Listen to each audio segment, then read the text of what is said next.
শুভেচ্ছা জানাচ্ছি time exclusive অনুষ্ঠানে। আজকে যে বিষয়গুলো আমরা আলোচনা করব তার মধ্যে আছে যুক্তরাষ্ট্রে 5 লক্ষ শিশু কেভিডে আক্রান্ত, অর্থাৎ করোনাতে আক্রান্ত হয়েছে। স্কুল খুলেছে, অভিভাবকদের করণীয়। নিউ ইয়র্কে প্রবেশ করলে কোয়ারেন্টাইন লিস্টে নতুন 4টি স্টেটকে সংযুক্ত করা হয়েছে। আমরা আলোচনা করব আজকে যে প্রায় 5 লক্ষ শিশু করোনাতে আক্রান্ত হয়েছে, করোনা সংক্রমণে। আমরা এই বিষয়টি আলোচনা করব।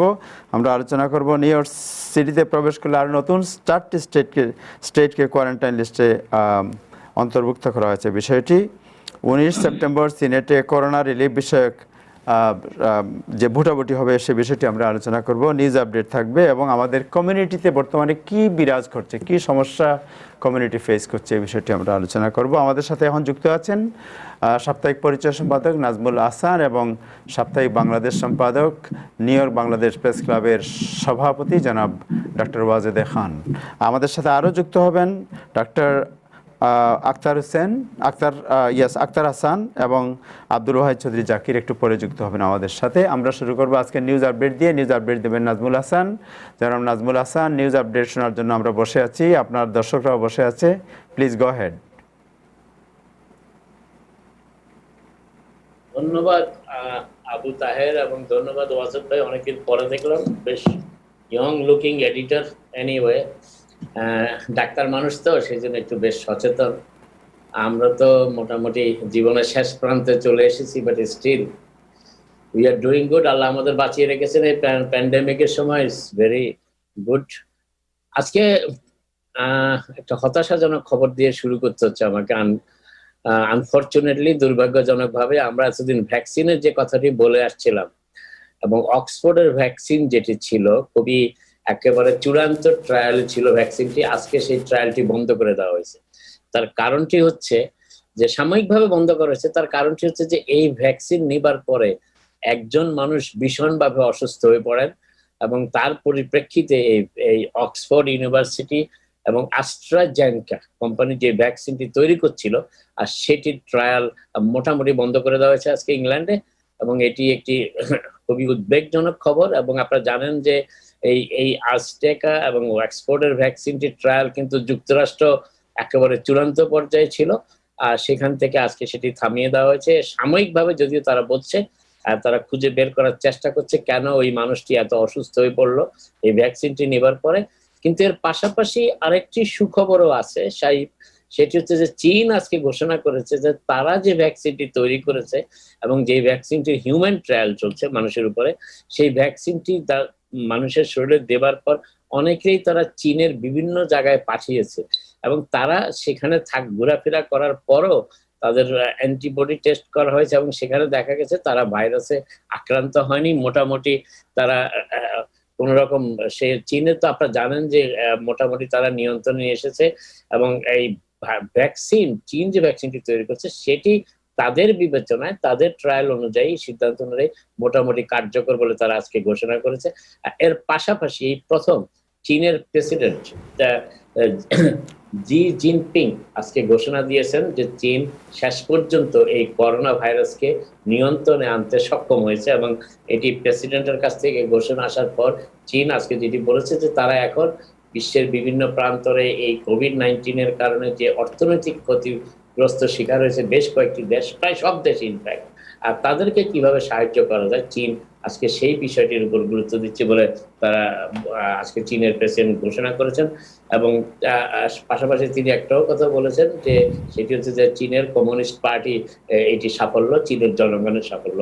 মোটামুটি এই হচ্ছে বিশ্বের একটু পরে আবার আসছি, স্টিমুলাসের ব্যাপারে একটু খবর আছে, সেটিও আমি পরে আসছি।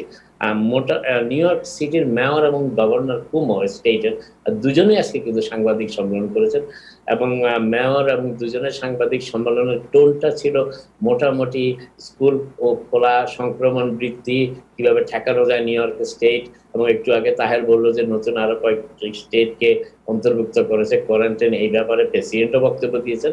সেই বিষয়টা যাবার আগে আমি মোটামুটি যে তথ্যের উপর নির্ভর নির্ভর করে আমরা নিউ ইয়র্কের মানুষ প্রতিদিন এই করোনা ভাইরাসের ব্যাপারটি যাচাই বাছাই করে দেখি যে আমরা কোন অবস্থানে আছি, কতখানি ভালো আছি, কতখানি উদ্বেগজনক অবস্থা আছি। যে পরিসংখ্যান দিয়ে এটি বলা হয় সেটি আমি মেয়রের তথ্য দিয়ে আগে শুরু করি, এবং মেয়র আপনারা জানেন যে শুক্র, শনি, রবি, সোম এই 4 দিন ছুটি কাটানোর পর মেয়র আজকে প্রথম সাংবাদিকদের মুখোমুখি হয়েছেন, এবং তাতে তিনি যে তথ্যটা দিয়েছেন তাতে বলেছেন যে নিউ ইয়র্ক সিটির 11টি হাসপাতালে গত পরশুদিন ইনফ্যাক্ট তার কাছে প্রাপ্ত সর্বশেষ তথ্য অনুযায়ী 56 জন মানুষ হাসপাতালে ভর্তি হয়েছেন।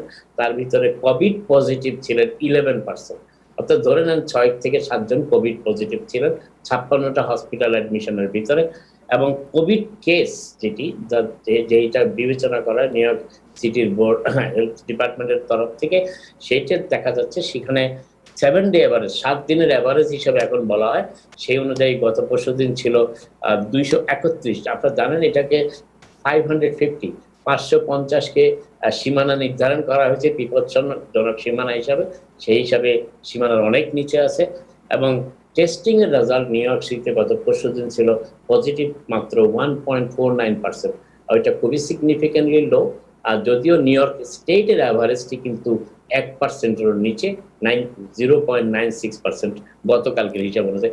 এবং গভর্নর যে তথ্যটি আজকে দিয়েছেন তার সাংবাদিক সম্মেলনে, তাতে দেখা যাচ্ছে গতকাল নিউ ইয়র্ক স্টেটে ছুটির দিন থাকা সত্ত্বেও যে স্টেটে 20 মিলিয়ন লোকের মতো বসবাস, সেই স্টেটে টেস্ট হয়েছে 57,826, 57,826টি টেস্ট হয়েছে, এবং তাতে পজিটিভ চিহ্নিত হয়েছেন 557, এটি 0.96%, যদিও এর আগের দিন ছিল 0.88%। এবং কোভিড-19 আক্রান্ত হয়ে সমগ্র নিউ ইয়র্ক স্টেটে হাসপাতালে ভর্তি ছিলেন 445 জন লোক। এবং দুর্ভাগ্যজনক হলো সত্য যে আমরা গতকাল সমগ্র নিউ ইয়র্ক স্টেটে 5 জনকে হারিয়েছি এই কোভিড-19 আক্রান্ত হয়ে, তারা প্রাণ হারিয়েছেন। এর আগের দিন যদিও এর সংখ্যা ছিল মাত্র 2। মোটামুটি হচ্ছে নিউ ইয়র্কের কোভিড-19 সংখ্যাগত অবস্থান। এরপরে যে বিষয়টা আজকে মেয়র সাংবাদিক সম্মেলনে উল্লেখ করেছেন সেটি স্কুলের ব্যাপারে তিনি কথা বলেছেন। স্কুল চালুর ব্যাপারে আপনারা জানেন আগামী 21 তারিখ থেকে নিউ ইয়র্ক সিটিতে স্কুলগুলি খুলছে ব্লেন্ডেড লার্নিং পদ্ধতিতে, এবং এর আগে হচ্ছে 16 তারিখ অনলাইন ক্লাসটা চালু হয়ে যাচ্ছে। যারা তাদের সন্তানদের বাসা থেকেই পড়াতে চান তারা 16 তারিখ থেকে সেখানে জয়েন করতে পারছেন। এবং সেখানে মেয়র যে কথাটি আজকে বলেছেন যে অল নিউ ইয়র্ক সিটির প্রতিটি স্কুল বিল্ডিং, 1484টি স্কুল বিল্ডিং আছে নিউ ইয়র্ক সিটিতে, সেই প্রত্যেকটাকে ইন্সপেকশন করা হয়েছে। এবং তাতে দেখা যাচ্ছে যে 96% অফ ক্লাসরুম, যতটি ক্লাসরুম আছে তার মধ্যে 96% মোটামুটি প্রস্তুত, ইন্সপেক্ট করা হয়েছে এবং তারা ইন্সপেকশনে পাস করেছে। এবং যেগুলো পাস করেনি, যে 4% এখনো বাকি আছে, মেয়র আজকে বলেছেন যে আগামী স্কুল খোলার আগেই সেগুলি মোটামুটি তারা সংস্কার করে ফেলবেন, সেগুলোকে প্রস্তুত করে তুলবেন। কিন্তু আমি এর আগেও বলেছি যে মেয়র এই ঘোষণাটি দিয়েছেন, এইভাবে আশ্বস্ত করেছেন বাবা মাকে যে কোনো স্কুলের ক্লাসরুম যদি প্রস্তুত না করা সম্ভব হয় তাহলে সেখানে স্কুলটি খোলা হবে না, স্কুলের ক্লাস নাও হবে না। আর আরেকটি তথ্য মেয়র আজকে যেটি বলেছেন সেটি হচ্ছে যে নিউ ইয়র্ক সিটি এই সংক্রমণ ঠেকানোর জন্য যে পদক্ষেপটি এখন সবচেয়ে গুরুত্বপূর্ণ বিবেচনা করছেন সেটি হচ্ছে যে আউট অফ স্টেট থেকে যে সমস্ত লোকজন নিউ ইয়র্ক সিটিতে প্রবেশ করবেন তাদেরকে যাতে যে সমস্ত স্টেটগুলোতে আপনারা জানেন এখন এই মুহূর্তে যুক্তরাষ্ট্রের 33 স্টেট থেকে যদি কেউ নিউ ইয়র্কে বেড়াতে আসেন কিংবা নিউ ইয়র্কের কেউ যদি ওই 33টি স্টেটে যান এবং ফিরে আসেন তাদেরকে 2 সপ্তাহের জন্য বাধ্যতামূলক কোয়ারেন্টাইনে যেতে হয়। এবং সেই বিষয়টি খুব গুরুত্বের সাথে বিবেচনা করছে নিউ ইয়র্ক সিটি প্রশাসন এবং নিউ ইয়র্ক সিটি শেরিফ। বিভিন্ন এন্ট্রি পয়েন্ট অর্থাৎ যে জায়গাগুলো দিয়ে নিউ ইয়র্ক সিটিতে প্রবেশ করা যায় অন্যান্য স্টেট থেকে, সেখানে তারা শেরিফ মোতায়েন করছেন। এবং আজকে মেয়র আরেকটি ঘোষণা দিয়েছেন সেটি হচ্ছে যে পোর্ট অথরিটির বাস টার্মিনালে যারা আসবেন এই সমস্ত স্টেটগুলো থেকে তাদেরকে কোয়ারেন্টাইনে দেওয়ার বিষয়টি অবগত করা হবে। তারা পোর্ট অথরিটি বাস টার্মিনালে প্রবেশের আগেই এই বিষয়ে বাসগুলো থামানো হবে এবং সেখানে শেরিফের লোকজন সেখানে বাসগুলোতে প্রবেশ করবেন এবং তারা সেই ফর্মগুলো দিবেন এবং সেই ফর্মগুলোতে তারা যাচাই বাছাই করে সেই ফর্ম পূরণ করে তারা নিয়ে আসবেন এবং যারা আসবেন ওই সমস্ত স্টেটগুলো থেকে সেখানে তাদের বাধ্যতামূলক কোয়ারেন্টাইন যেতে হবে এবং এর জন্য যদি কেউ এটা মানতে না চান কিংবা মেনে না চলেন সেখানে ফাইন এবং এমনকি জেল জরিমানারও ব্যবস্থা সেখানে রাখা হয়েছে। তবে এখনো পর্যন্ত ফাইন যদিও করা হয়, কাউকে জেলে পাঠানো হয়নি। কয়েকজনকে ইতিমধ্যে এই ব্যাপারে ফাইন জরিমানা করেছে এবং জরিমানার পরিমাণ হচ্ছে $2000 ন্যূনতম। মোটামুটি এই হচ্ছে কোয়ারেন্টাইনের অবস্থা। আরেকটি যেটা গভর্নর আজকে যেটি বলেছেন যে নিউ ইয়র্কের জন্য সবচেয়ে বিপজ্জনক অবস্থা হচ্ছে, আপনার গভর্নর এটাও বলেছেন যে যুক্তরাষ্ট্রে এখন সবচেয়ে আশঙ্কার বিষয়টি হচ্ছে যে কলেজ ইউনিভার্সিটিগুলো খুলছে এবং সেখানে বিভিন্ন স্টেট থেকে কলেজ ইউনিভার্সিটির ছাত্ররা ফিরে আসছে স্ব কলেজে এবং সেখানে সংক্রমণের একটা অবস্থা তারা লক্ষ্য করতে পারছেন এবং গভর্নরের ভাষ্য অনুযায়ী এ পর্যন্ত 108টি কলেজকে চিহ্নিত করা হয়েছে সমগ্র যুক্তরাষ্ট্রে, যেখানে প্রতিটি কলেজের ক্যাম্পাসে 100-রও বেশি ছাত্র কোভিড-19 পজিটিভ হিসেবে চিহ্নিত হয়েছেন, যেটি খুবই বিপজ্জনক। এবং এর মধ্যে বেশ কয়েকটি নিউ ইয়র্ক স্টেটের ভিতরে আছে, স্টেট ইউনিভার্সিটি অফ সানি, তারপরে অনিয়ন্ডা ক্যাম্পাস, আরো কয়েকটির কথা তিনি বলেছেন এবং বলেছেন যে এটি মোটামুটি একটি উদ্বেগজনক বিষয় এবং তারা চেষ্টা করছেন যে কিভাবে এটা সংক্রমণ ঠেকানো যায় এবং এই ব্যাপারে তিনি বলেছেন যে স্কুল কর্তৃপক্ষকে যথেষ্ট দৃষ্টি রাখতে হবে। এবং এই প্রসঙ্গে বলতে গিয়ে তিনি নিউ ইয়র্ক ইউনিভার্সিটির গত সপ্তাহে নিউ ইয়র্ক ইউনিভার্সিটির একটি ঘটনাকে উল্লেখ করেছেন যে নিউ ইয়র্ক ইউনিভার্সিটির ছাত্রছাত্রীরা ওয়াশিংটন স্কোয়ার পার্কে একটি পার্টি করেছে যেখানে কোনো ছিল না, যেখানে সোশ্যাল ডিস্টেন্সিং এর কোনো বালাই ছিল না। কলেজ কর্তৃপক্ষ থেকে সেটাকে থামানোর চেষ্টা করা হয়নি। নিউ ইয়র্ক সিটির পুলিশ ডিপার্টমেন্ট যারা আইন শৃঙ্খলা এবং এই মাস্ক ব্যবহারের বাধ্যতামূলক বিষয়টি মেনটেন করা, যাদের দায়িত্ব দেখভাল করা যাদের দায়িত্ব, তারাও কোনো গুরুত্ব দেয়নি।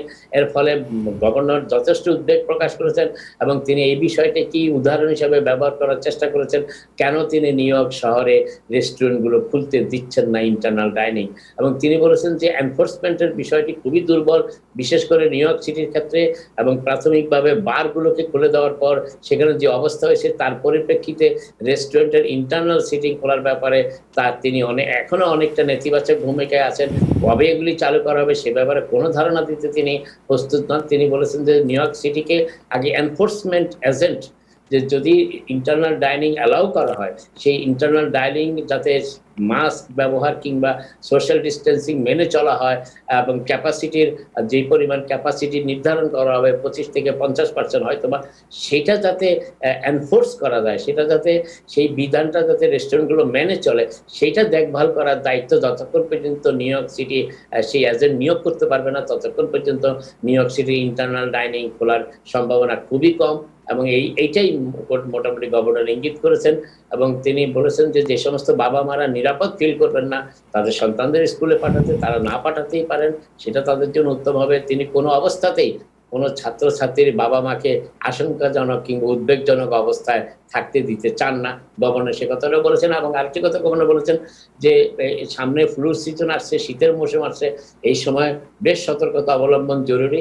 এবং তিনি বলেছেন যে সবাইকে ফ্লু শট নিতে এবং ফ্লু শট নেবার একটি বাড়তি প্রয়োজন আছে, কারণ কোভিড-19 সাথে ফ্লুর অনেকটা সামঞ্জস্য আছে।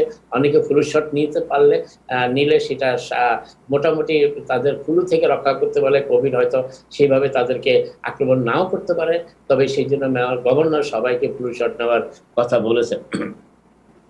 আরেকটি জিনিস যেটি বলার চেষ্টা করছি সেটা হচ্ছে যে আজকে আপনারা জানেন যে নিউ ইয়র্ক স্টেটে মোটামুটি গভর্নর আজকে প্রেসিডেন্ট ট্রাম্পের তীব্র সমালোচনা করেছেন নিউ ইয়র্ক সিটি এবং নিউ ইয়র্ক স্টেটকে অর্থনৈতিকভাবে পঙ্গু করার, বিশেষ করে নিউ ইয়র্ক সিটিকে প্রেসিডেন্ট ট্রাম্প অর্থনৈতিকভাবে পঙ্গু করে দিতে চান এমন একটি অভিযোগ আজকে গভর্নর কুমো করেছেন সরাসরি। এবং তিনি নিউ ইয়র্ক সিটির এই সমস্ত দুর্ভোগের জন্য প্রেসিডেন্ট ট্রাম্পকে দায়ী করেছেন এবং তিনি এটাও সমালোচনা করেছেন প্রেসিডেন্টটা। তিনি বলেছেন প্রেসিডেন্ট যেটিকে চায়না ভাইরাস বলতেছেন, নিউ ইয়র্ক সিটিতে কিন্তু কোনো চায়না ভাইরাস আসেনি, নিউ ইয়র্ক সিটিতে এসেছে ইউরোপ থেকে ভাইরাসটা এসেছে, সেটা ইউরোপিয়ান ভাইরাস।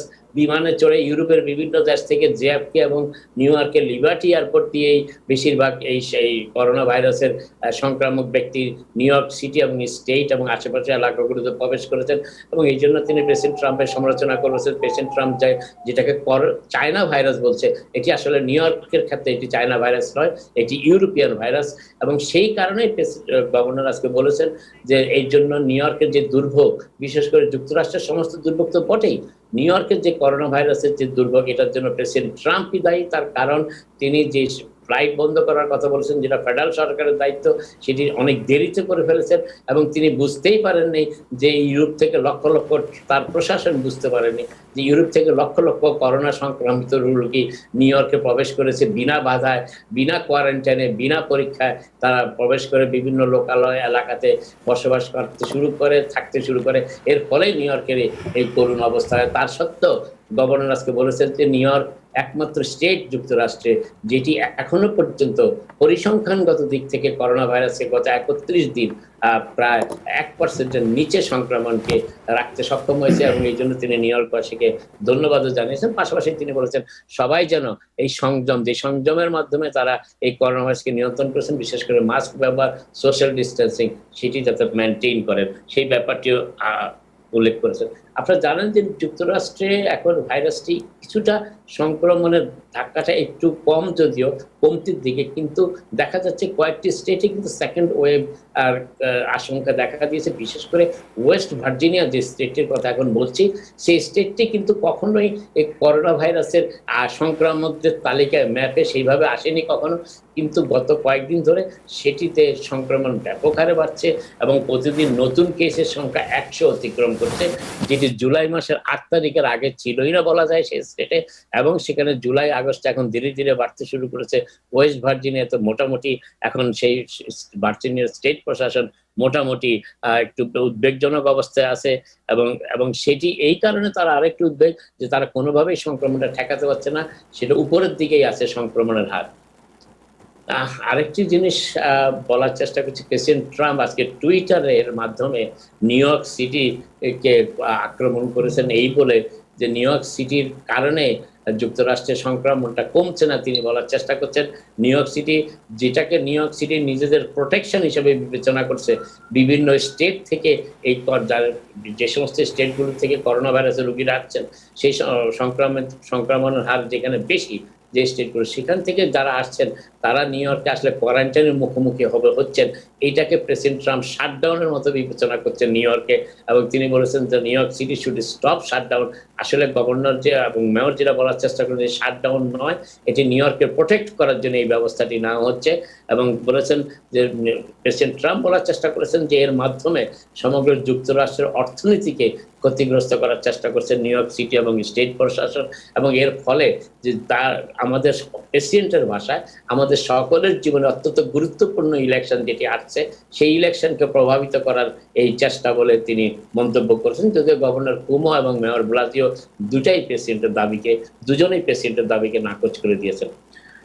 এবার একটু স্টিমুলাসের কথায় আসি। আপনারা জানেন আজকে সিনেট রিপাবলিকানরা ফিরে এসেছে সিনেট ফ্লোরে, এবং মিচ ম্যাককনেল, যে কথাটি কয়েকদিন আগেও আমরা বলেছি যে মিচ ম্যাককনেল চেষ্টা করছেন খুবই স্কেল ডাউন 500 থেকে 600 বিলিয়ন ডলারের একটি স্টিমুলাস প্যাকেজ আপাতত পাশ করিয়ে নিতে। এবং তার মধ্যে যেটি উল্লেখযোগ্য বিষয় হচ্ছে সেটি হচ্ছে যে $600 পরিবর্তে, যেটি ডেমোক্রেটরা চান, $600 পরিবর্তে $300 প্রতি সপ্তাহে আনএমপ্লয়মেন্ট, প্যান্ডেমিক আনএমপ্লয়মেন্ট বেনিফিট, সেটি তারা চান। এবং আরেকটি জিনিস তারা স্কুলগুলোর জন্য $105 বিলিয়ন দিতে চান, এবং পোস্টাল সার্ভিসের জন্য আরো কয়েক বিলিয়ন ডলার বরাদ্দ রাখে তারা এই বিলটি পাশ করে নিতে চান।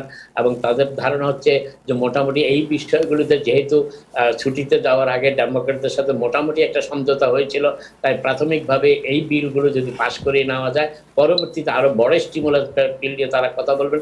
কিন্তু তাদের এই প্রস্তাবের পরিপ্রেক্ষিতে চাক শুমার এবং স্পিকার ন্যান্সি পেলোসি আজকে বলেছেন যে না, তারা এই বিলে তারা সম্মত নন। তারা চান যে এই বিলটি মিচ ম্যাককনেল, কিছু রিপাবলিকান সিনেটর যাদের নির্বাচনী এলাকায় মোটামুটি বিপদে আছেন, তাদেরকে রক্ষা করার জন্য এই বিলটা পাশ করানোর চেষ্টা করছেন মিচ ম্যাককনেল। তারা এই বিলের সমর্থন করবেন না এবং তারা করছে না। তারা চান 2.2 কিংবা 2.3 ট্রিলিয়ন ডলারের যে প্যাকেজটি তারা মোটামুটি এখন চান, যেটি হাউসে তারা পাশ করেছেন হিরোজ অ্যাক্ট হিসাবে, যদিও সেটা 3.3 ট্রিলিয়ন, কিন্তু তারা কমিয়ে সেটাকে 2.3 আনতে চান। তারা সেটি চান। মোটামুটি এই ব্যাপারে আশঙ্কা করা হচ্ছে একটি ডেডলক হয়তো সৃষ্টি হতে যাচ্ছে মোটামুটি। তবে মিচ ম্যাককনেল যে কথাটি আজকে বলার চেষ্টা করেছেন, যে যেটি আমরা মোটামুটি রাজি হয়েছিলাম, $300 প্যান্ডেমিক আনএমপ্লয়মেন্ট ইন্স্যুরেন্স এই ডিসেম্বরের শেষ পর্যন্ত কন্টিনিউ করা, স্কুলগুলো $105 বিলিয়ন স্কুলগুলোকে দেওয়া এবং পোস্টাল সার্ভিস যাদের ভূমিকাটা নির্বাচনে খুবই গুরুত্বপূর্ণ তাদের সেই বিলটি যাতে পাশ করে দেয়। পরবর্তীতে বড় বিল দেখা যাবে।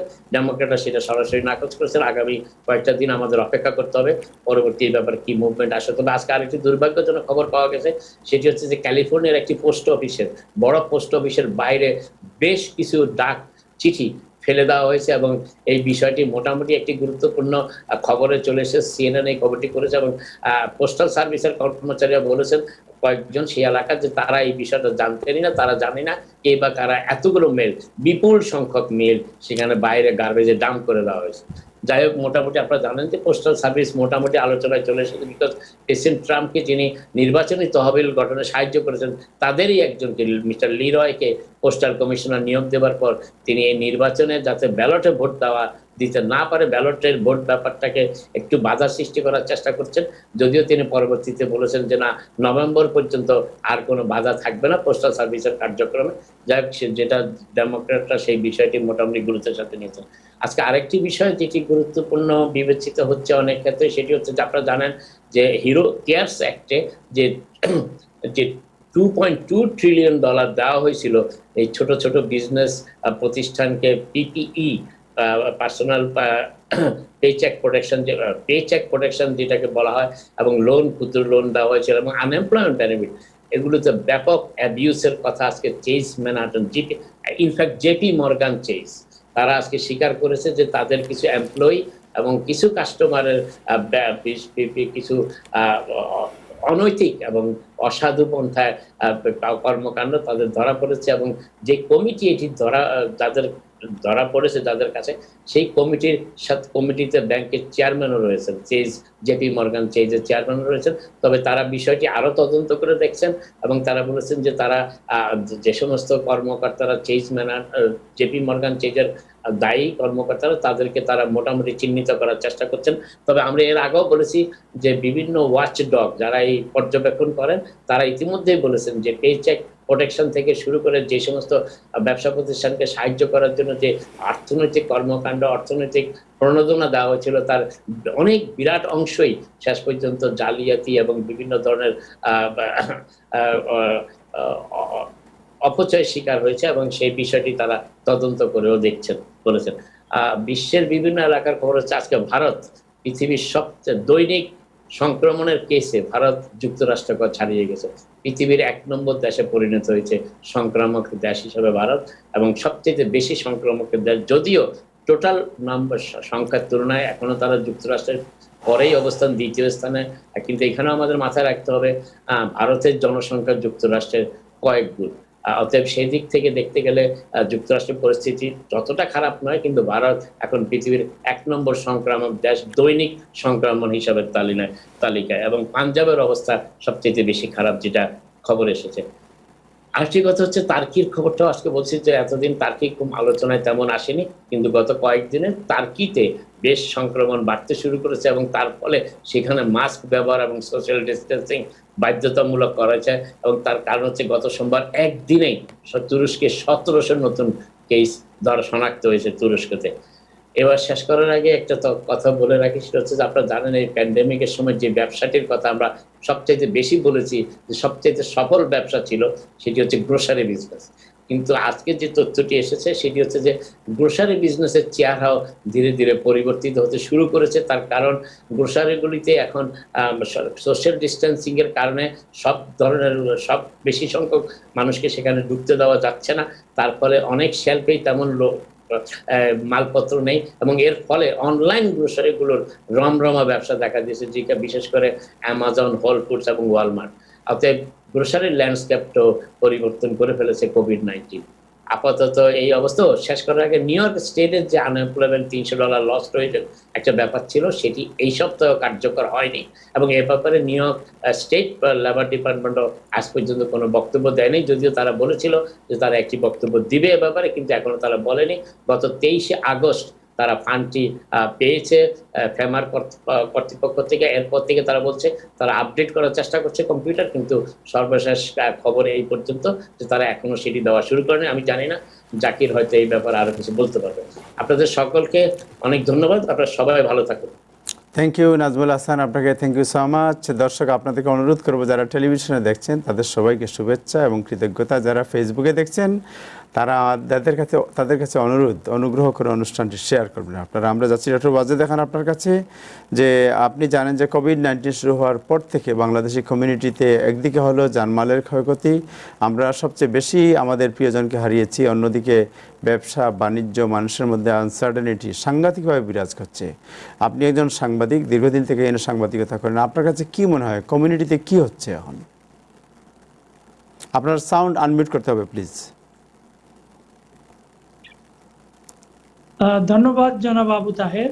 টাইম টিভির দর্শক শ্রোতাদের শুভেচ্ছা। নাজমুল ভাই তো অনেক কিছুই বললেন, সবকিছুই মোটামুটি টাচ করেছেন।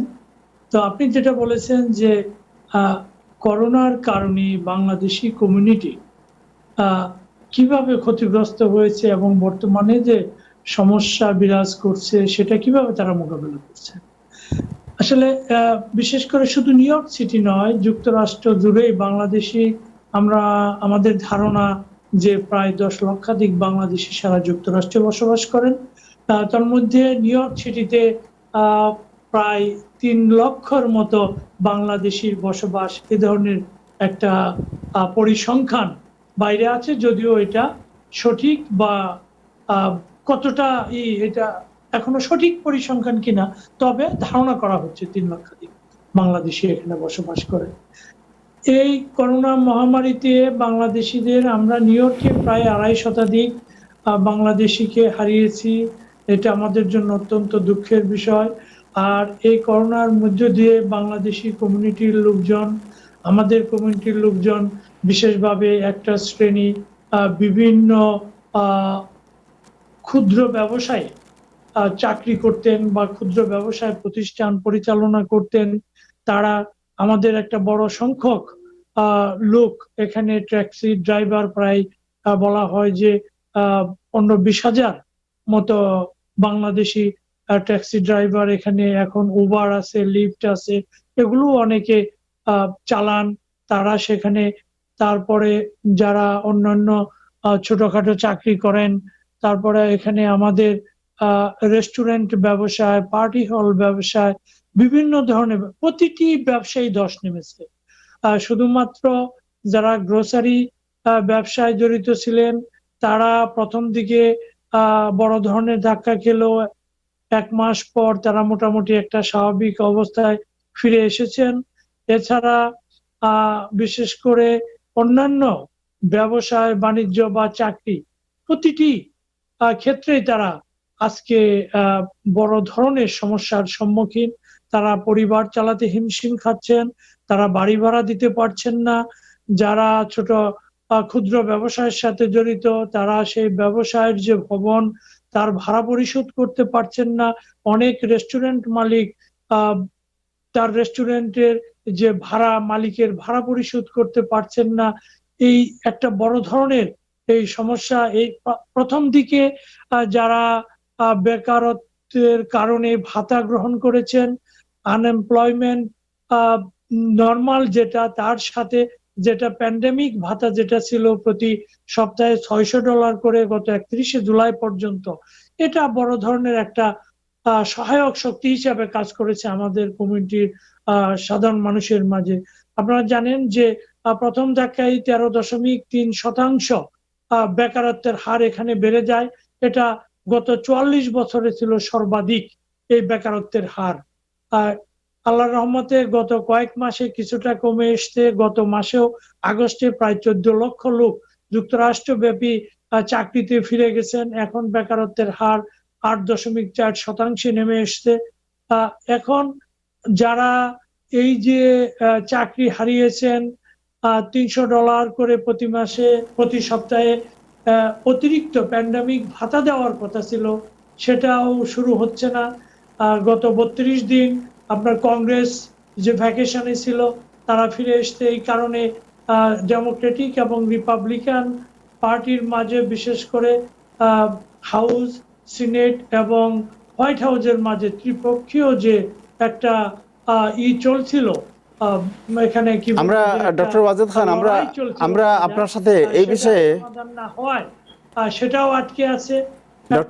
ডক্টর খান, আমরা এই বিষয়ে আপনার সাথে একটু পরে, ডক্টর খান, আমরা এই যে আপনার কংগ্রেস এবং সিনেট এবং হোয়াইট হাউস এর মধ্যে যে টানাহেঁচড়া, এই বিষয়টি আমরা একটা ছোট্ট বিরতির পর আপনার সাথে আলোচনা করতেছি। আমরা জাস্ট একটা ছোট্ট বিরতিতে যাব, বিরতির পর আবার আপনার কাছে আসবো, এসে আলোচনা করবো বিষয়টি। দর্শক, আমরা একটা ছোট্ট বিরতিতে যাচ্ছি, বিরতির পরে ফিরবো, আমাদের সাথেই থাকুন।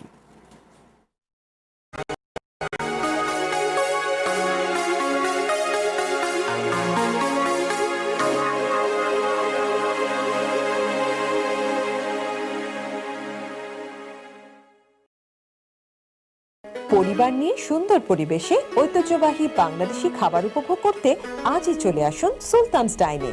সুলতানস ডাইনের বিশেষত্ব হচ্ছে কাচ্চি বিরিয়ানি, মোরগ পোলাও সহ সব ধরনের কাবাব। এছাড়াও রয়েছে দক্ষিণ পূর্ব এশিয়ার জনপ্রিয় খাবার দোসা, থালি, চিকেন 65, ললিপপ চিকেন। প্রতি বৃহস্পতিবার রয়েছে বিয়েবাড়ির ঐতিহ্যবাহী স্পেশাল মেনু, বিয়েবাড়ির কাচ্চি, রোস্ট পোলাও, জালি কাবাব, শামী কাবাব, বোরহানি, জর্দা ফিরনি সহ মুখরোচক সব খাবার। আমাদের রয়েছে যে কোনো অনুষ্ঠানের জন্য কেটারিং ও ফ্রি ডেলিভারির সুবিধা। রাজার মতো খেতে চাইলে আসুন সুলতানস ডাইনে। Sultan's dine, 11023 Jamaica Avenue, Richmond Hill, New York 11418। I'm New York City's Health Commissioner, Dr. Dave Choksi. As a father myself, it is important to me that our children remain healthy, especially at this time. As you prepare your child to go back to school, don't forget to schedule their well visit with their pediatrician. Make sure your child is up to date on their routine vaccinations. Vaccines are safe and critical in protecting your child from illness and infections. If you need help finding a pediatrician, call 311. Your child may be eligible for free medical care. Over the past 25 years, Khan's renowned specialized high school program has helped nearly 3,000 students gain acceptance to New York City's top high schools, such as Stuyvesant, Bronx Science, and Brooklyn Tech. Our team of education experts creates original KT diagnostic exams and constantly updates our curriculum so our students gain acceptance to the best high schools in New York City. Parents can trust Khan's. Call today for 2 free classes. দেশে টাকা পাঠানো জরুরি, bank বন্ধ, আর নয় অপেক্ষা। 24 ঘন্টা money transfer সেবা নিয়ে এলো সেন্ডওয়েভ। আকর্ষণীয় এক্সচেঞ্জ রেটে কোনো ফি ছাড়াই ঘরে বসে যে কোনো সময় নিরাপদে আমেরিকা, ইউকে ও ইউরোপ থেকে টাকা পাঠান বাংলাদেশে। সেন্ডওয়েভ মুহূর্তেই পৌঁছে দেবে আপনার প্রিয়জনের বিকাশ অ্যাকাউন্টে। ডাউনলোড করুন সেন্ডওয়েভ অ্যাপ আর লগ অন করে প্রিয়জনের কাছে নির্ঝঞ্ঝাট টাকা পাঠান যখন প্রয়োজন তখন। সেন্ডওয়েভ, সেন্ড মানি উইথ লাভ।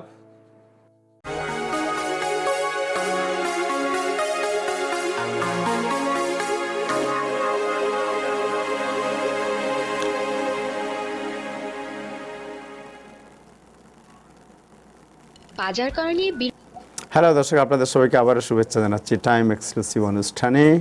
আমাদের সাথে আছেন ডক্টর ওয়াজেদ খান, নাজমুল হাসান, আব্দুল ওয়াহিদ চৌধুরী জাকির এবং ডাক্তার আক্তার হাসান। আমরা ওয়াজেদ খান আপনার কাছে ফিরে আসতেছি। আমি ডাক্তার আক্তারের সাথে একটু কথা বলে আসি। ডক্টর আক্তার, আপনি কি আমাদের সাথে আছেন? ডক্টর আক্তার শুনতে পাচ্ছেন? আমি শুনতে পাচ্ছি, বাট আপনার ভিডিও তো দেখতে পাচ্ছি না। আচ্ছা, আপনি ভিডিওতে আসেন। আপনি ভিডিও, হ্যাঁ এখন দেখতে পাচ্ছি। আবার চলে গেল। জি, আপনি জানেন যে যুক্তরাষ্ট্রে প্রায় 5 লক্ষ শিশু কোভিড-19 আক্রান্ত হয়েছে, মানে সংক্রমণের শিকার হয়েছে, এবং স্কুল খুলছে সামনে। আপনি একজন শিশু রোগ বিশেষজ্ঞ, আপনি কি মনে করেন? আমি মোহাম্মদ হাসান। আমি ওজন পার্কে আমি শিশু বিশেষজ্ঞ হিসেবে প্র্যাকটিস করি এবং সাউথ সাইড হসপিটালের আমি অ্যাটেন্ডিং নর্থ ওয়েস্ট সিস্টেম। তো তো থ্যাংক ইউ তাহের ভাই আমাকে আমন্ত্রণ জানানোর জন্য। আপনার যে প্রশ্নটি সেটা হচ্ছে যে প্রথম দিকে তো শিশুদের মধ্যে কোভিড সংক্রমণ খুব একটা ব্যাপক ছিল না, কিন্তু একটা জিনিস জানা উচিত যে কোভিডের যে মানে ভাইরাল লোড, সেটা যদি আমরা দেখেছি রিসেন্টলি যে নেজোফেরিংস নাকের ভিতরে যে লোডটা, এই লোডটা কিন্তু যারা পুরুষ বয়স্ক লোক আছেন তাদের চেয়েও হয়তো একই রকম বা তার চেয়ে বেশি। সুতরাং as far as the viral load is concern, it is the same. এখন যেটা হচ্ছে সেটা হচ্ছে সামার এসছে, মানে গণসমাবেশ যেমন স্কুল ক্যাম্পিং এগুলা বেড়ে যাচ্ছে। তো এর কারণে কোভিড-19 শিশুদের মধ্যেও বেশি সংক্রমণ হচ্ছে, এবং এই সংক্রমণ স্কুল খুললে হয়তো যদি ওপেন স্কুল করে তাহলে সংক্রমণটা আরো বাড়বে। তবে এখন কথা হলো যে ধরুন আমরা যে সোশ্যাল ডিস্টেন্স যেটা মেনটেন করছি, এই সোশ্যাল ডিস্টেন্সের মধ্যে 6 ফিট এর মধ্যে যদি কেউ অ্যাডাল্ট কোভিড পজিটিভ থাকে এবং সেই অ্যাডাল্টের কাছে যদি বাচ্চাটা যায় তাহলে তার মধ্যে সংক্রমণ হবে, তাহলে সেই বাচ্চাটা কি স্কুলে যেতে পারবে? তো তাকে কি করতে হবে? The paediatrician should do the COVID test, and COVID test যদি নেগেটিভ হয় তাহলেও তাকে স্কুলে যেতে দেওয়া যাবে না, তাকে আপনার 14 days কোয়ারেন্টাইন করতে হবে, তারপরে সে স্কুলে যেতে পারবে। এবং এই কোভিড-19 এর পাশাপাশি যে আরো সব মানে আমাদের শ্বাস প্রশ্বাসনালীতে যেসব অসুখ বিসুখ আছে, যেমন সোর থ্রোট, টনসিলাইটিস বা অন্যান্য ইনফেকশাস ডিজিজ যেমন ফ্লু, এগুলা সিমটমস গুলো প্রায় কোভিড এর মতো। সুতরাং আমাদের পেডিয়াট্রিশিয়ানদেরকে খুবই এই সময় সচেতন হতে হবে যে ফ্লু সিজনের ভ্যাকসিন গুলো চলে এসছে এবং ফ্লু ভ্যাকসিনটা দেওয়া উচিত, কারণ it is a double burden.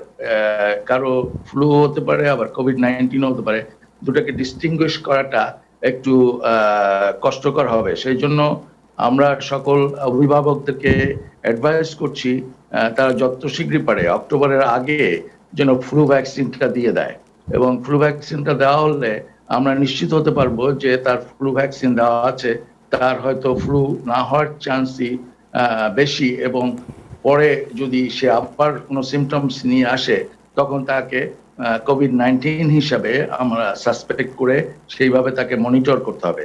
এখন কোভিড-19 এর কারণে অনেক বাচ্চারা কিন্তু মারাও গিয়েছে, এদেশেও গিয়েছে, ইউরোপে গিয়েছে, এবং অনেককে আইসিইউ অ্যাডমিশন নিতে হচ্ছে। সাধারণত 16% of the children were asymptomatic, তাদের কোনো উপসর্গ ছিল না, কিন্তু আবার কেউ খুব মাঝামাঝি ভাবে আক্রান্ত হয়েছে, উপসর্গ হয়েছে, ট্রিটমেন্ট পেয়েছে, আবার কেউ আইসিইউতে যেও ভর্তি হতে হয়েছে, এবং আইসিইউর অ্যাডমিশন কিন্তু কম নয়, শিশুদের অনেক আইসিইউ অ্যাডমিশন হয়েছে এই সময়। তো এবং কিছু আমি যেমন বললাম কিছু মারা গেছে। সুতরাং আমার মনে হয় যে আমাদের যেটা আমাদের হেলথ কমিশনার বলেছেন, এবং আমি অ্যাজ এ পেডিয়াট্রিশিয়ান সকল অভিভাবকদেরকে খুবই সচেতন করছি, আপনারা খুব সাবধানতা মেনে ফ্লু ভ্যাকসিনটা দিবেন, অবশ্যই দিবেন। এবং যদি কোনো সিমটমস, এর মধ্যে তো সবারই মোটামুটি জানা হয়ে গেছে কি সব, জ্বর, দুর্বলতা, মাথা ব্যথা, শরীর ব্যথা, কাশি, সর্দি, খাবারে কোনো স্বাদ বা গন্ধের অভাব, গলা ব্যথা, শ্বাসকষ্ট, পেটে ব্যথা, এগুলো যখনই আপনি সিমটমস গুলো দেখবেন তখন অনেক সময় দেখা গিয়েছে, আমরা দেখেছি অনেক অভিভাবক মনে করেন যে সামান্য সর্দি হচ্ছে, এটাকে উপেক্ষা করেন, কিন্তু উপেক্ষা না করে ডাক্তারের শরণাপন্ন হওয়া উচিত, পেডিয়াট্রিশিয়ানের শরণাপন্ন হওয়া উচিত। কারণ আপনি তো মনে করছেন এটা ফ্লু বা সর্দি কাশি, কিন্তু এটা এমনও হতে পারে যে তার কোভিড-19 হয়েছে, এবং কোভিড-19 এর কারণে এটা একটা সিরিয়াস রূপ ধারণ করতে পারে।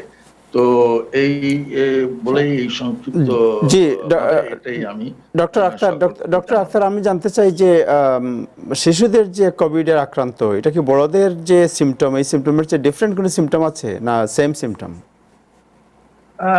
কিছুটা ডিফারেন্স থাকলেও মোটামুটি আপনার একই ধরনের।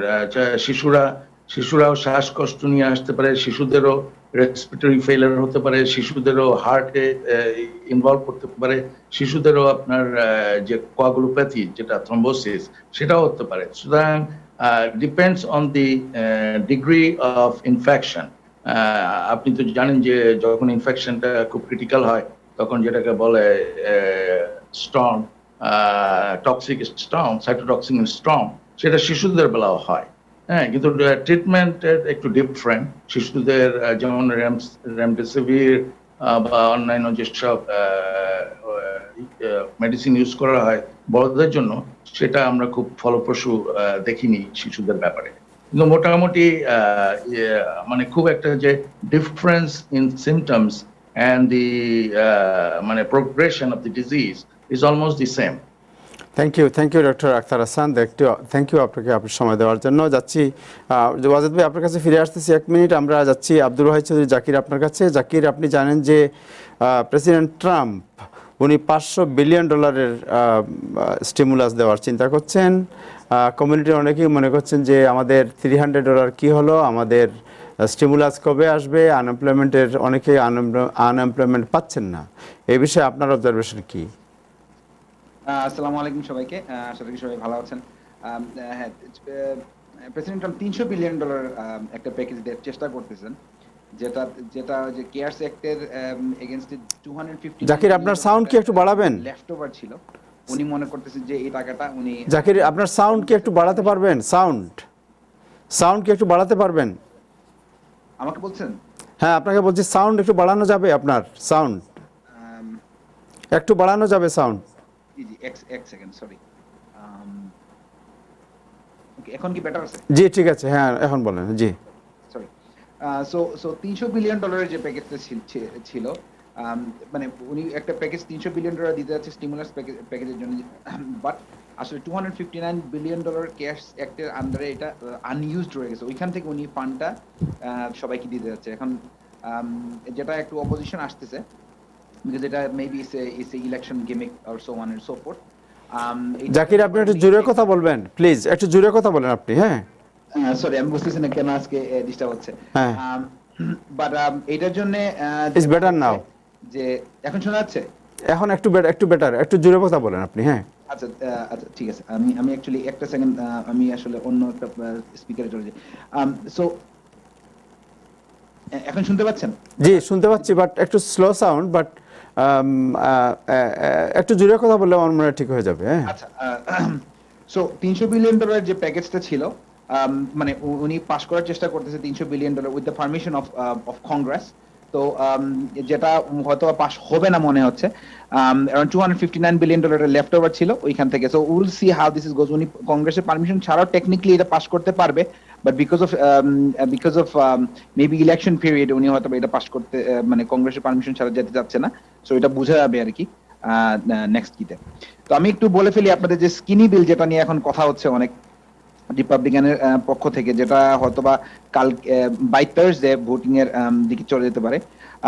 So this is again for unemployment benefit. এখানে যেটা জিনিস আছে, আনএমপ্লয়মেন্ট বেনিফিট এডিশনাল $300 ওনারা প্রপোজ করছে।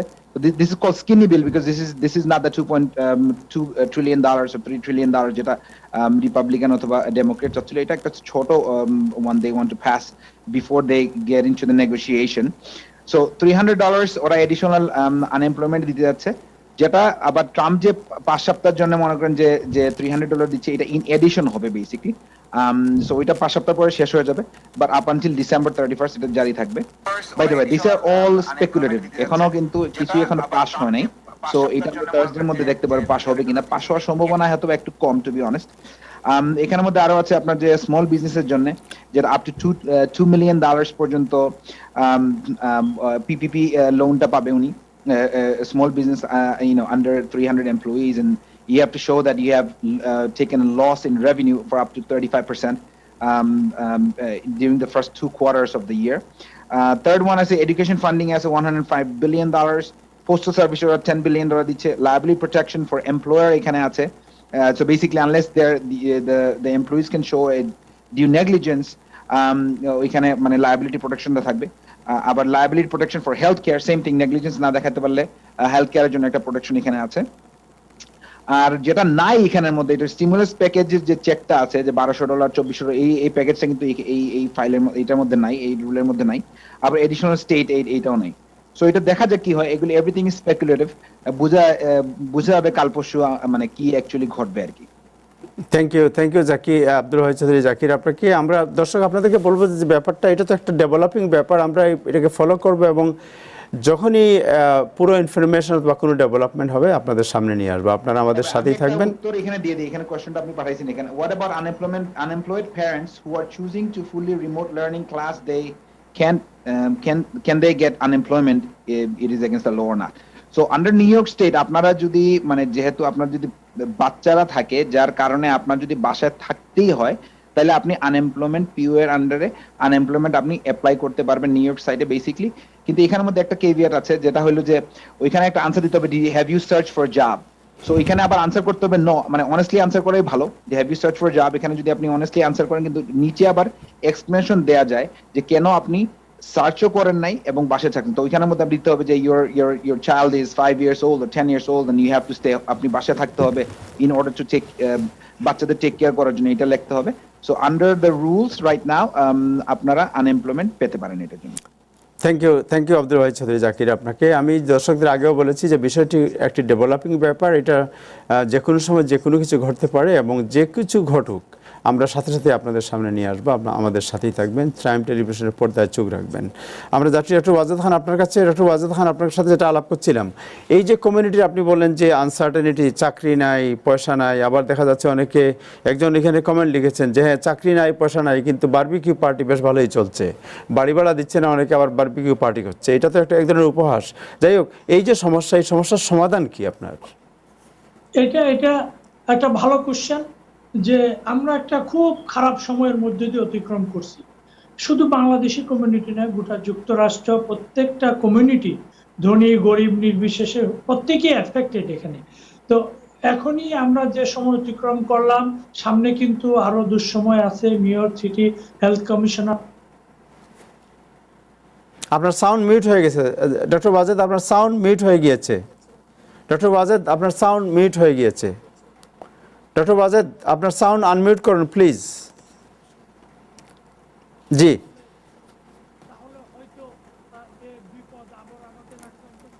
ডক্টর ওয়াজেদ, আপনার সাউন্ড একটু চেক করতে হবে। অর্থনৈতিক মন্দার মধ্যে ঘরোয়াভাবে বা আপনার অডিও বোধহয় একটু প্রবলেম হয়েছে ডক্টর ওয়াজেদ, আমরা শুনতে পাচ্ছি না আপনাকে। কারণ আমরা দেখতে পাই অনেক অনুষ্ঠানেই আমাদের কমিউনিটির ভেতর বারবিকিউ পার্টি বলেন বা খুদে পিকনিক বলেন, বিভিন্ন অনুষ্ঠান হচ্ছে রেস্টুরেন্টে বা বিভিন্ন জায়গায় হচ্ছে চুপে চাপে, এবং সেসব অনুষ্ঠান ফেসবুকে আসতে আমরা দেখতে পাচ্ছি যে অনেকে মাস্ক পরছেন না, সোশ্যাল ডিস্টেন্সিং মেনটেন করছেন না। এটা আমাদের জন্য বড় ধরনের বিপদ ডেকে আনতে পারে ভবিষ্যতে। কাজেই আমার মনে হয় আমাদের এই মন্দার ভেতর থেকেও আমরা যদি সতর্ক না হই, যত্নবান না হই, আবার দেখবেন যে রাস্তাঘাটে জ্যাকসন হাইট, জ্যামাইকা, ব্রুকলিন, বিভিন্ন জায়গায়, ব্রঙ্কসে অহেতুক রাস্তায় লোকজন ভিড় করে, ফুটপাত আটকে দাঁড়িয়ে থাকে, শত শত লোক বিকেল বেলা বা অন্যান্য সময় কোনো কারণ নেই, অনেকে মাস্ক পরেন না। এতে করে যারা সেখানে দাঁড়িয়ে থাকেন, আড্ডা মারেন, এবং যারা রাস্তা অতিক্রম করেন, পথচারী যারা, তাদের সবার জন্য এটা একটা বিপজ্জনক বিষয় হতে পারে। কাজে আমার মনে হয় এখন স্কুল খুলতে, প্রতিটি পরিবারে যাদের সন্তান স্কুলে যায় তাদেরকেও সতর্ক হতে হবে। সন্তানকে স্কুলে পাঠানো, সন্তানকে প্রতিদিন কি হলো তাদের শারীরিক অবস্থা পর্যবেক্ষণ করা এবং স্কুলের সাথে যোগাযোগ করা, এই বিষয়গুলো অত্যন্ত জরুরি।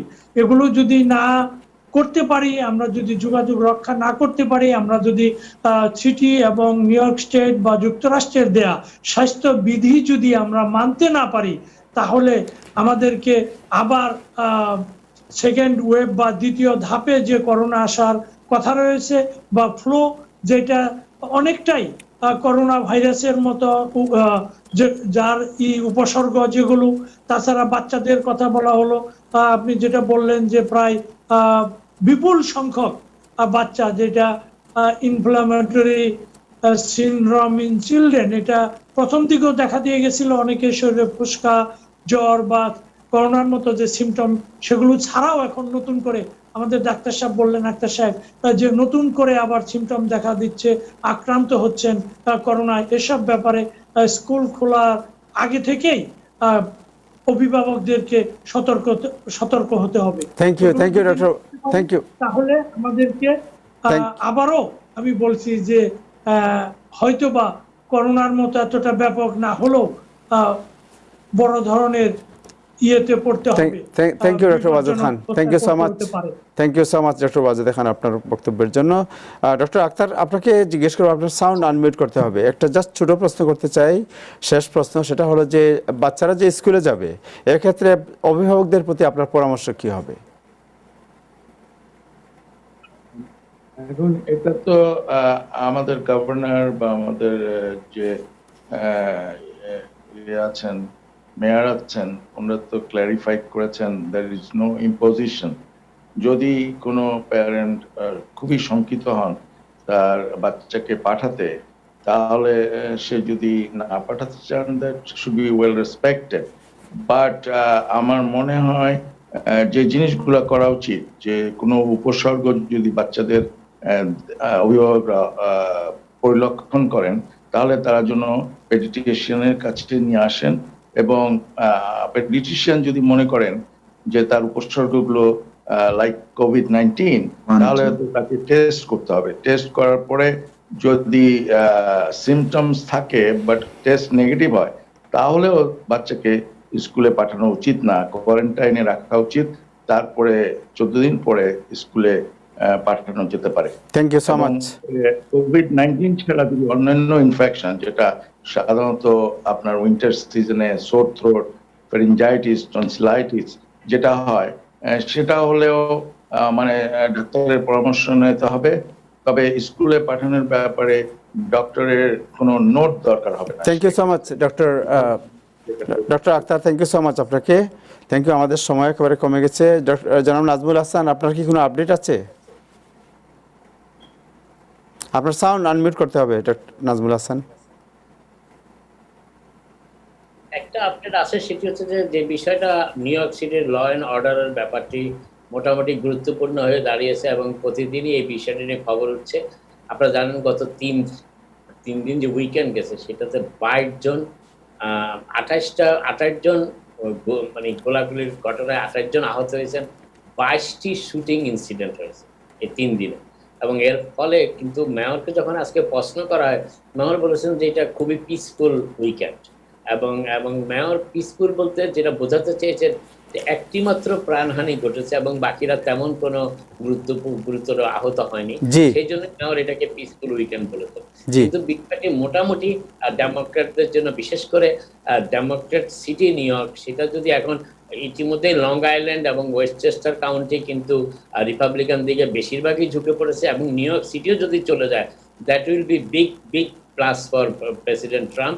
এবং ট্রাম্প আশা করছেন যে নিউ ইয়র্ক সিটির পুলিশ ডিপার্টমেন্ট যে ভূমিকা রাখছে তার নির্বাচনে তাকে এন্ডোর্স করে এবং এই বর্তমান আইন শৃঙ্খলা পরিস্থিতিতে মোটামুটি নীরব দর্শকের ভূমিকা পালন করে মোটামুটি new York will be good state. কিন্তু এখানে একটা জিনিস আমি একটু কারেক্ট করতে চাই, জাকির যে কথা বলেছে আনএমপ্লয়মেন্টের ব্যাপারে, নিউ ইয়র্ক সিটির যেটা অনেকেই প্রশ্ন করেছে, আমি দেখলাম যে $300 যেটি তা 100 রেগুলার আনএমপ্লয়মেন্ট, কিন্তু একদিন লেবার ডে ছুটি থাকার কারণে একদিন প্রসেসিং এ দেরি হয়েছে। আজকে থেকে কিন্তু অনেকের অ্যাকাউন্টে সেটি আসতে শুরু করেছে তারা নিয়ম। আরেকটি কথা হচ্ছে যে 39 উইকস কন্টিনিউ আনএমপ্লয়মেন্ট পেতে পারেন সবাই প্যান্ডেমিক আনএমপ্লয়মেন্ট হিসেবে। এবং সেক্ষেত্রে যে প্রশ্নটি এখন করা হয় সেটা হচ্ছে যে did you refuse any job offer, সেটি হচ্ছে আপনি জব খুঁজছেন কিনা সেটা বড় কথা নয়, did you refuse any job offer, আপনার কাছে কোনো জব অফার আসলে সেটা আপনি রিফিউজ করছেন কিনা, সেই প্রশ্নটা একটু ইম্পর্টেন্ট। আরেকটা জিনিস হচ্ছে যে জি। $1200 যে কথাটি বলা হচ্ছে, ডেমোক্রেটরা এখন আর সেই কথাটি এখন বলে না। তার কারণটা হচ্ছে যে এই $1200 যদি আরেকটা স্টিমুলাস ইলেকশনের আগে দেওয়া হয়, তাহলে সেটি প্রেসিডেন্ট নির্বাচনের ক্ষেত্রে প্রভাব ফেলতে পারে বলে ডেমোক্রেটরা সেই দ্বিতীয় $1200 স্টিমুলাস নিয়ে এখন আর কোনো কথা বলছে না। ডেমোক্রেটরা যেটি চাচ্ছে মূলত, যে কথা জাকির উল্লেখ করেছে, যে বড় বিলটা চাচ্ছে তারা স্টেটগুলোকে কিছু ফান্ডিং এর ব্যবস্থা করতে চায়, যেটা প্রেসিডেন্ট ট্রাম্প এবং রিপাবলিকানরা একদমই চায় না। Thank you. এখানেই এই বিষয়টা আটকে গেছে। থ্যাংক ইউ সো মাচ জনাব Nazmul Hasan, thank you so much. Abdul Wahid Zakir, আপনি আপনার 30 সেকেন্ড কোনো কিছু আর অ্যাড করার আছে আপনার? নো, এড করার তেমন কিছু নাই। থ্যাংক ইউ নাজমুল ভাই। আসলে আমাদের যে আনএমপ্লয়মেন্টের রেট, এখন তো 28 মিলিয়ন পিপল এখন আনএমপ্লয়েড আছেন। তো this is a good time to start looking for jobs and applying, maybe even start your own business and so on and so forth. Also, as far as the stock market, is going down significantly, especially those tech stocks that went up last couple of months. Is going down, including Tesla, Apple, Amazon, and so on and so forth. So I'll be careful investing as well. This may be a good opportunity to invest or not. You have to do your analysis. Good luck. Thank you. দর্শক, আমরা যে জিনিসটা বলতে চাই যে আগামী শুক্রবার এই জবের উপর আমরা আলোচনা করব। যারা জবের মার্কেট জানেন, জব সম্পর্কে আইডিয়া আছে, জবের বিভিন্ন সাইট সম্পর্কে জানেন, তাদেরকে নিয়ে আমরা আসবো এবং তারা আগামী শুক্রবার আপনাদের সাথে কথা বলবেন। যে আমাদের সময় শেষ হয়ে গিয়েছে একেবারে। জি বলেন। জি, সেটা হচ্ছে যে আমাদের নিউ ইয়র্কে কিন্তু ইকোনমিক অ্যাক্টিভিটি চলতেছে। এখন আমাদের কাউকে কিন্তু ঘরে বসে থাকতে বলা হয়নি। আমরা যদি ঘরে বসে থাকি তাহলে কিন্তু আমাদের যে ইকোনমিক, আমাদের কমোডিটি যে বিজনেসগুলো আছে সেগুলো কিন্তু ধসে পড়বে। কিন্তু যেটা বলা হয়েছে ইকোনমি ধাপে ধাপে খোলার ক্ষেত্রে যেটা ইম্পর্টেন্ট, সেটা হচ্ছে যে আপনি সোশ্যাল ডিস্টেন্সিং এবং মাস্ক ব্যবহার করবেন। আপনার রেস্টুরেন্টে তো কোনো ইন্টারনাল সাইড সিটিং নাই। ওকে, জি নাজমুল ভাই, আমাদের টাইম একেবারে শেষ হয়ে গিয়েছে। যদি ঘরে বসে থাকি, জি, আমরা যদি কোনো না করি, তাহলে তো ইকোনমিক অ্যাক্টিভিটি হবে না। সেটা তো আপনি যদি খরচ না করেন, টাকা পেয়ে যদি জমা রাখেন আর খরচ না করেন। থ্যাংক ইউ নাজমুল ভাই, থ্যাংক ইউ। আমাদের টাইম জন্যই তো ধাপে ধাপে ব্যবস্থাটি করা হয়েছে। Thank you so much. পার্টির যে কথাগুলি বলা হয়েছে যেটা আমাদের, হ্যাঁ অবশ্যই আমরা যারা পেইনে আছে, আমাদের কমিটির একটা অংশ কোনো হেল্প পাচ্ছে না, যারা ইলিগাল এদেশে আছে তারা কোনো হেল্প পাচ্ছে না, অফকোর্স তাদের জন্য painful. Thank you so much. Doctor Wajed Khan, শান্তির একটা ব্যাপার আছে। ডক্টর ওয়াজেদ খান, আপনার কিছু থাকলে 30 সেকেন্ড আপনি শেষ কথা বলতে পারেন। 30 সেকেন্ড। আপনার সাউন্ড আনমিউট করতে হবে ডক্টর ওয়াজেদ খান।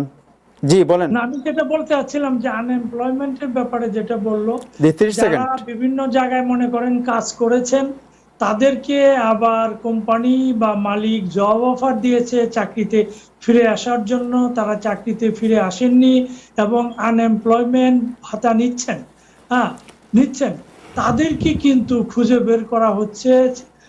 এটা বের করে তাদের যদি এই ধরনের সত্যতা পাওয়া যায় যে চাকরি অফার তারা প্রত্যাখ্যান করেছে, চাকরিতে যায়নি, আনএমপ্লয়মেন্ট নিচ্ছে, তাহলে তাদের টাকা নাকি আবার ওই ভাতার টাকা যেগুলো ফেরত দিতে হবে, আপনার তাদেরকে ফেরত দিতে হবে। রাইট, ব্যবস্থা গ্রহণ করা হবে। জি এটা রাইট। এটা হচ্ছে যে কেউ যদি ভুয়া তথ্য দিয়ে কিছু করে থাকেন তাহলে অবশ্যই তাকে টাকা ফেরত দিতে হবে। আমার মনে হয় যে আমাদের সময় আর একেবারেই হাতে নাই। জনাব নাজমুল হাসান, আপনার প্রতি কৃতজ্ঞতা, ধন্যবাদ। ডক্টর ওয়াজেদ খান, আপনার প্রতি কৃতজ্ঞতা এবং ধন্যবাদ।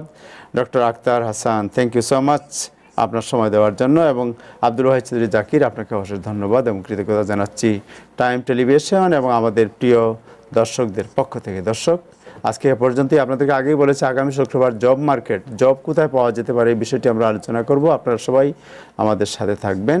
আজকে এ পর্যন্তই, আগামীকাল আবার দেখা হবে। সবাই ভালো থাকবেন। খুদা হাফেজ।